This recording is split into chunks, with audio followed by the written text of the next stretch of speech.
Hello everyone and welcome to Kaushal Raj teachings. आज की video में हम लास्ट ईयर बोर्ड एग्जाम के कुछ क्वेश्चन सॉल्व करेंगे। So let's go for it. सबसे पहले हम सब्सक्रिप्शन अकाउंट का क्वेश्चन सॉल्व करेंगे। Now we will solve question number 11। From the following information related to a health club, calculate the amount of subscription received during the year ended 31 March 2018। So question में कहा गया है कि हमें amount of subscription निकालना है received during the year, यानी पूरे साल में कितना रिसीव हुआ है, इररिस्पेक्टिव वो लास्ट ईयर का हो, करंट ईयर का हो या फिर नेक्स्ट ईयर का। सो वो इंफॉर्मेशन जो ये चीज कहती है कि हमें करंट ईयर का भी बताइए, लास्ट ईयर का भी बताइए और नेक्स्ट ईयर का भी बताइए कि सारा मिला के कितना रिसीव हुआ है, तो वो बेसिकली कौन से अकाउंट का पूछना चाह रही है? जी हाँ, रिसिप्ट एंड पेमेंट अकाउंट का। So let's start from the starting. Income from subscription for the year ended 31st March 2018. That means 31st March 2018 के रेफरेंस में हमें 1,20,000 का सब्सक्रिप्शन मिला है। तो वो इंफॉर्मेशन जो करंट ईयर की बताती है वो हम कहां लेके जाते हैं? इनकम एंड एक्सपेंडिचर अकाउंट में। तो ये जो 1,20,000 है ये भी कहां जाने चाहिए? इनकम एंड एक्सपेंडिचर अकाउंट में। इसको एक बार और समझ लीजिए। इसका कहना है कि वो इनकम जो सब्सक्रिप्शन से हुई है 31 मार्च 2018 में, राइट? तो इसीलिए ये बता रहा है कि पूरे साल में 1 अप्रैल 2017 से लेकर 31 मार्च 2018 में जो इनकम हुई है that belongs to income and expenditure account. Next, subscription received in advance during the year ended 31 March 2018। अब करंट ईयर में हमें एडवांस में पैसा मिला है, तो करंट ईयर में एडवांस में जो पैसा मिलता है वो किस साइड आना चाहिए इसमें? जी हाँ, दिस साइड। तो हम यहां लिख देंगे 10,000। नेक्स्ट इंफॉर्मेशन है सब्सक्रिप्शन आउटस्टैंडिंग ऑन 1 अप्रैल 2017, यानी पिछले साल का स्टार्टिंग। तो पिछले साल का जो प्रीवियस ईयर का आउटस्टैंडिंग है वो कहां आएगा? जी हाँ, टू बैलेंस ब्रॉट डाउन में 27,000। Similarly subscription outstanding on 31 March 2018, तो यहां पर आउटस्टैंडिंग के साथ में कौन सा वर्ड आ रहा है? ऑन। सो ऑन का मतलब क्या रहता है कि स्टार्टिंग से लेकर अभी तक, यानी प्रीवियस ईयर भी इंक्लूडेड है। तो प्रीवियस ईयर और करंट ईयर को मिला के टोटल कितना पेंडिंग है? 22,000। Subscription received in advance on 1 अप्रैल 2017, यानी पिछले साल मिले थे ना, पिछले साल का क्लोजिंग बैलेंस इस साल का ओपनिंग बैलेंस बनता है, तो वो कहां जाना चाहिए? जी हाँ, 8,000 इधर आ जाएगा। अब हम कैलकुलेशन कर लेते हैं। तो सबसे पहले हम डेबिट साइड का टोटल करेंगे। 27,000 प्लस 1,20,000 प्लस 10,000, तो इसका टोटल आता है 1,57,000। तो क्रेडिट साइड का भी कितना आना चाहिए? 1,57,000।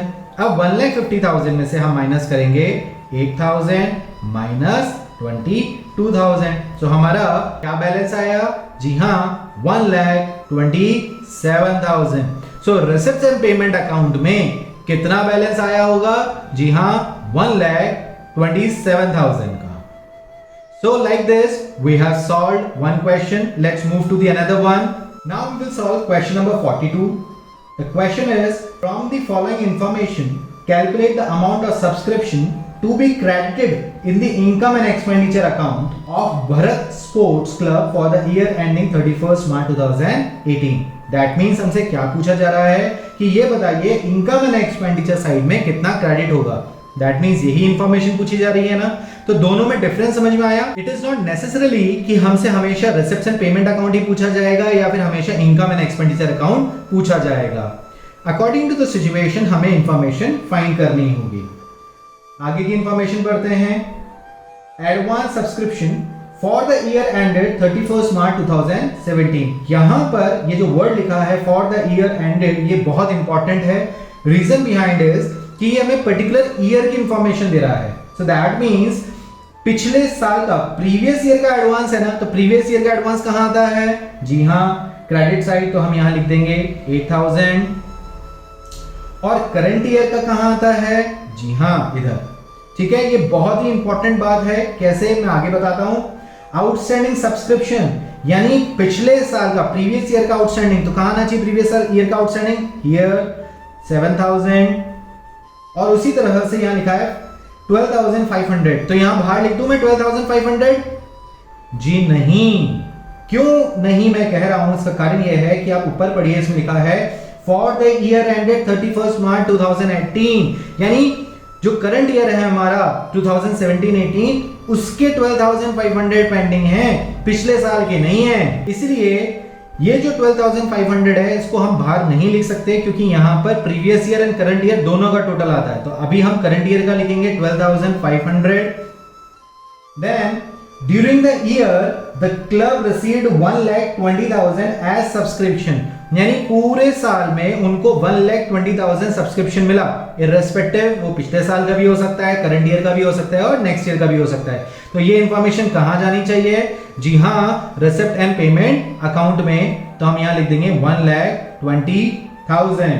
ठीक है, इसके आगे लिखा है as subscription which included 5,000 for the year ended 31 March 2017, कि इसमें 5,000 इस सेशन का है। तो मैंने आपको याद है प्रीवियस ईयर का निकालना कैसे सिखाया था, कि जो ओपनिंग बैलेंस था 7,000 आना था, जिसमें से इस बार कितना आया 5,000, तो दैट मींस कितना अभी भी नहीं आया 2,000। इस चीज को दोबारा समझ लीजिए, ये कह रहे हैं कि रिसिप्ट्स एंड पेमेंट अकाउंट में 1,20,000 रुपीज टोटल आए, जिसमें से 5,000 जो है प्रीवियस ईयर का है। तो प्रीवियस ईयर आने कितने चाहिए थे 7,000, आए कितने केवल 5,000, तो दैट मींस 2,000 अभी भी पेंडिंग है ना, तो इसलिए हम उसको क्या लिखेंगे प्रीवियस ईयर में। और करंट ईयर की इंफॉर्मेशन कैसे पता चली, क्योंकि यहां पे दे रखा था for the year ended 31 March 2018। अब इन दोनों का टोटल बाहर आना चाहिए ना, तो हम यहां बाहर क्या लिख देंगे 14,500। अधिकतर स्टूडेंट क्या करेंगे, इस 12,500 को यहां पर लिख देंगे। सो आई होप आपको ये कॉन्सेप्ट समझ में आया होगा। अब इसका हम टोटल कर लेते हैं। तो सबसे पहले हम क्रेडिट साइड का टोटल करेंगे, तो 1,28,000 प्लस 14,500 का टोटल आएगा 1,42,500। अब इसमें से हम माइनस करेंगे 7,000 माइनस 9,500, तो इसका टोटल आया है बैलेंसिंग फिगर 1,26,000। अब ये बैलेंसिंग फिगर किसे रिप्रेजेंट करेगा? जी हाँ, to income and expenditure account को। क्यों? क्योंकि ये वो फिगर है जो पूरे साल भर हमने सब्सक्रिप्शन रिसीव्ड होना था, इररेस्पेक्टिव हुआ हो या नहीं। ठीक है, so like this we have solved another question related to the subscription account. Now let's move towards the another question that belongs to the consumable goods account. Now we will solve question number 22. On the basis of the information given below, calculate the amount of sports materials to be debited to income and expenditure account. That means income और expenditure account में कितना debit होना चाहिए sports material के reference में. So that means ये stationery के नाम से जो अकाउंट बनाया हुआ है वो गलत है. यहाँ पर क्या आना चाहिए? Sports material. Okay. Next information is stock of sports material opening closing. Next, creditor for sports material opening closing. Sports materials purchased during the year ended 31st March 2019 were 4,94,000.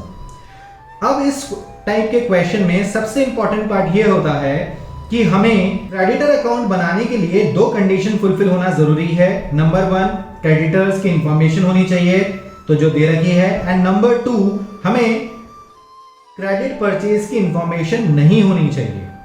तो आप देख सकते हैं कि यहां पर sports material purchase during the year ended 31 मार्च 2019 पे 4,94,000 की इंफॉर्मेशन दे रखी है. अब ये 4,94,000 का मतलब क्या है कि पूरे साल में हमने 4,94,000 की स्पोर्ट्स मटेरियल परचेज करा है. That means इसमें cash purchase and credit purchase दोनों इंक्लूडेड है. सो क्या हमें क्रेडिट परचेज की इंफॉर्मेशन मिल गई? जी हाँ. तो अगर क्रेडिट परचेज की इंफॉर्मेशन मिल गई है तो इस कंडीशन में हमें क्रेडिटर अकाउंट बनाने की रिक्वायरमेंट नहीं है. तो हम सीधे सीधे क्या करेंगे, स्पोर्ट्स मटेरियल हमारे लिए एसेट है तो सबसे पहले ओपनिंग बैलेंस में लिख देंगे टू बैलेंस ब्रॉट डाउन 87,000. उसका क्लोजिंग बैलेंस दे रखा है. सो बाय बैलेंस कैरेट डाउन 1,07,000 और फिर जो पूरे साल में हमने परचेज करी है यानी कैश और क्रेडिटर दोनों मिला के ना, तो उसको हम क्या लिखते हैं, टू क्रेडिटर्स अकाउंट। उसको हम ये मान लेते हैं कि पूरी क्रेडिट पे है और यहाँ पे कितना आ जाएगा 4,94,000। अब जो बैलेंसिंग फिगर आएगा वो कहाँ पर जाएगा, जी हाँ, इनकम एंड एक्सपेंडिचर अकाउंट में, जो कि किसे रिप्रेजेंट करेगा, ये रिप्रेजेंट करेगा कि हमने स्पोर्ट्स मटेरियल पूरे साल में कितना कंज्यूम किया है। सबसे पहले हम डेबिट साइड का टोटल करेंगे। सो डेबिट साइड में आ जाएगा 87,000 प्लस 4,94,000। तो इसका टोटल आएगा 5,81,000। तो दैट मीन्स क्रेडिट साइड का भी टोटल आना चाहिए 5,81,000। इसमें से हम माइनस करेंगे 1,07,000 को, तो हमारा आ जाएगा इनकम एंड एक्सपेंडिचर अकाउंट में 4,74,000। तो इस तरह से हमारा इनकम एंड एक्सपेंडिचर अकाउंट में स्पोर्ट्स मटेरियल कंज्यूम्ड के रेफरेंस में कितना जाएगा, 4,74,000। आई होप आपको यहाँ तक के कॉन्सेप्ट समझ में आ गए होंगे। अब हम एक लास्ट क्वेश्चन करेंगे जो कि बैलेंस शीट से रिलेटेड है। Question number 6। The question is how the following items for the year ended 31st March 2018 will presented in the financial statement of Isuko Club। So इसमें देखने का मतलब ये है कि फाइनेंशियल स्टेटमेंट में क्या क्या चीजें जाएंगी। तो देखिए क्वेश्चन चूंकि बैलेंस शीट से रिलेटेड है, इसलिए सबसे पहले हमने क्लब का नाम दे रखा है तो वो लिख दिया है। फिर हमने लिखा है an extract of balance sheet. Reason behind, क्योंकि इसमें कंप्लीट बैलेंस शीट नहीं मिली है जहां पर एसेट एंड लायबिलिटी मैच करेंगे। यहाँ पे सिर्फ एक लिमिटेड इंफॉर्मेशन लिखी है जिसको कैसे रिप्रेजेंट करना है बैलेंस शीट में वो पूछा गया है। और दूसरी चीज इंपॉर्टेंट है डेट एज एट 31st मार्च 2018, राइट। अभी क्वेश्चन थोड़ा सा डिफरेंट इसलिए है कि हर बार आपको जो है डेबिट क्रेडिट नहीं दिया जाता, आपको खुद को समझना पड़ेगा कि कहां पे जाना चाहिए। तो देखिए टूर्नामेंट फंड दे रखा है और ये क्रेडिट साइड में दे रखा है, दैट मींस लायबिलिटी है। तो सबसे पहले हम यहां लिखेंगे टूर्नामेंट फंड लायबिलिटी साइड में। अंदर की साइड या बाहर की साइड, जी हां अंदर की साइड। रीजन बिहाइंड, क्योंकि इसमें एडजस्टमेंट्स होंगे। Next tournament fund investments debit side दे रखे हैं, दैट मींस ये हमारे एसेट हैं, तो इसको हम यहां लेके चले जाएंगे। टूर्नामेंट फंड इन्वेस्टमेंट्स और हम बाहर की तरफ लिख देंगे 1,50,000। Next income from tournament fund investment. तो हमने जो फंड इन्वेस्ट किया था उससे कुछ इनकम आए तो it belongs to the tournament fund only, इसलिए हम इनकम एंड एक्सपेंडिचर अकाउंट में ना ले जाके इसको बैलेंस शीट में टूर्नामेंट फंड के अंडर ही ऐड कर देंगे। ये बहुत इंपॉर्टेंट चीज है, याद रखिएगा। सो इनकम कितनी आई है, income 18,000। Next information is tournament expenses. So obviously यहां पर हम लेस कर देंगे, लेस टूर्नामेंट एक्सपेंसेस कितने हैं 12,000 के। तो जो कि नेगेटिव फिगर है मैं ब्रैकेट में लिख दूंगा। अब एडिशनल इंफॉर्मेशन में दे रखा है interest accrued on tournament fund investment 6,000। सो देखिए अक्रूड इंटरेस्ट जो होता है वो बेसिकली क्या होती है, हमारी एसेट होती है। तो सबसे पहले हम कहां लेके जाएंगे, जी हाँ एसेट साइड में। तो हम यहां लिख देंगे अक्रूड इंटरेस्ट, ठीक है। और ये बेसिकली कहां से निकल के आया है, फ्रॉम टूर्नामेंट फंड। तो हम यहां से लिख देंगे फ्रॉम टूर्नामेंट फंड। कितना आ जाएगा 6,000। अब चूंकि एडिशनल इंफॉर्मेशन में दे रखा है एडजस्टमेंट है तो दो जगह एडजस्टमेंट होने चाहिए। तो पहला तो ये हो गया, दूसरा ये टूर्नामेंट फंड को बिलोंग करता है ना, ये उसका फंड बढ़ाना चाहिए, तो इसलिए हम यहां पे भी इंक्रीज कर देंगे एड अक्रूड इंटरेस्ट, ओके। और ये आ जाएगा 6,000। क्लियर। अब कोई और इंफॉर्मेशन नहीं दे रखी है, अब इसको हम बैलेंस करेंगे। तो सबसे पहले हम लायबिलिटी साइड का टोटल कर रहे हैं 1,50,000 प्लस 18,000 प्लस 6,000 माइनस 12,000। सो हमारा कितना टोटल आया 1,62,000। 1,62,000। अब हम एसेट साइड का टोटल करेंगे।